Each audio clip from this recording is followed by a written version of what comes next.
Hai semua, selamat tahun baru ya. Semoga tahun ini kita bisa mencapai segala yang kita inginkan dan target-target yang belum tercapai di 2021, semoga bisa kita lanjutkan pencapaiannya di 2022 ini. Video ini sedikit terlambat karena sebenarnya ketika kita ingin membuat financial goal itu harusnya dilakukan minimal 1 minggu sebelum momen pergantian tahun. But it's okay, di sini aku mau sharing aja ya bagaimana cara membuat financial goal menurut aku. Financial goals itu sendiri adalah tujuan-tujuan yang ingin dicapai yang dinyatakan dalam atau berdasarkan nilai uang ya. Tujuan-tujuan keuangan setiap orang itu berbeda-beda, ada yang bertujuan untuk jangka pendek, menengah, jangka panjang, atau kombinasinya. Kesemuanya itu tergantung dari kebutuhan masing-masing pribadi, karena tujuan keuangan pribadi itu bersifat unik dan tidak terlalu sama ya, satu sama yang lain. Nah, di sini aku membuat contoh financial goal untuk di-set di tahun 2022 nanti.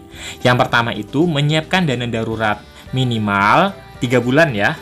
Maksudnya itu dana darurat yang bisa digunakan sewaktu-waktu ketika kita dalam keadaan terdesak. Misalnya kita berhenti bekerja, tidak punya penghasilan, jadi minimal ketika kita punya dana darurat itu kita bisa pakai untuk dana cadangan tersebut. Kemudian yang kedua, menabung 25% dari gaji bulanan. Yang ketiga, memulai investasi properti. Ya, seperti tanah kaplingan gitulah. Kita bisa menyicil ya, biasanya ada program cicilan. Kemudian, memulai usaha sampingan. Nah, ini yang kadang-kadang tidak terpikirkan oleh kita. Atau sudah terpikirkan, tapi tidak dijalankan dengan baik. Nah, usahakan tahun 2022 nanti kalau kita punya goal seperti ini, kita harus punya cara bagaimana goal ini bisa kita capai ya. Yang kelima, kita minimal harus bisa mengidentifikasi semua cicilan yang kita punya dan melunasi semua cicilan tersebut. Targetnya di tahun 2022 nanti kita sudah tidak punya cicilan lagi. Yang keenam contoh dari aku yaitu berhenti menggunakan kartu kredit untuk berbelanja, karena ini sangat boros dan menguras kantong. Dan yang terakhir, mereview semua pengeluaran di setiap bulannya. 7 financial goal yang sudah aku buat ini belum aku masukkan targetnya. Jadi selanjutnya aku klasifikasikan ke dalam 3 target waktunya ya. Ada short term, ada medium term, dan long term. Short term itu adalah jangka pendeknya, kemudian medium term jangka menengah, dan long term itu jangka panjangnya. Jadi di sini aku mau ngasih contoh untuk short term itu adalah berhenti menggunakan kartu kredit untuk belanja. Nah, di sini targetnya adalah untuk 3 bulan.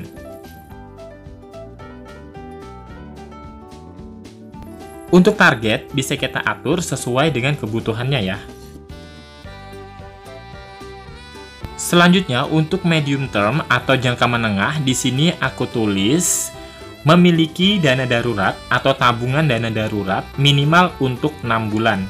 Jadi targetnya karena 6 bulan, bisa kita tulis sebagai jangka menengahnya.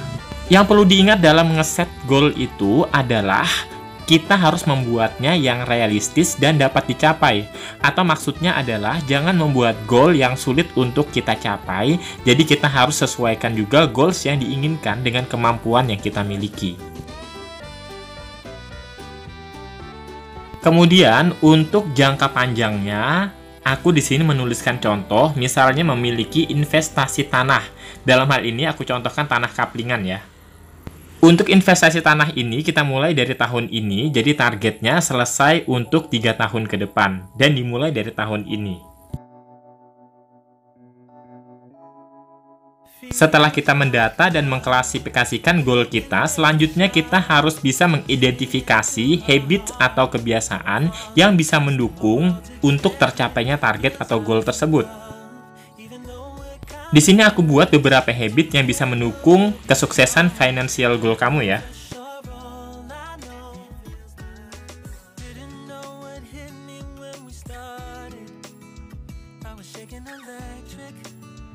Kita bisa memulai habit itu dengan membuat budget yang jujur setiap bulannya. Maksudnya budget yang jujur itu adalah budget yang realistis sesuai dengan realita aktivitas yang kita lakukan setiap harinya. Kemudian, yang kedua, kita bisa mereview setiap bulan dari pengeluaran-pengeluaran yang sudah kita lakukan. Sesuai dengan budget tentunya ya.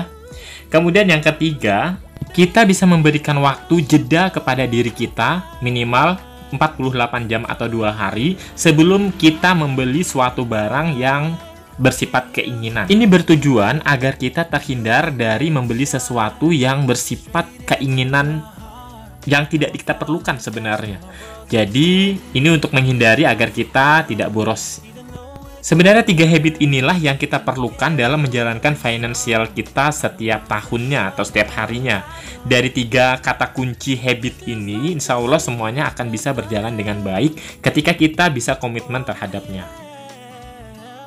Inilah rekomendasi financial goal yang aku buat untuk di tahun 2022 ini. Semoga kita semua bisa mencapai segala resolusi yang kita inginkan.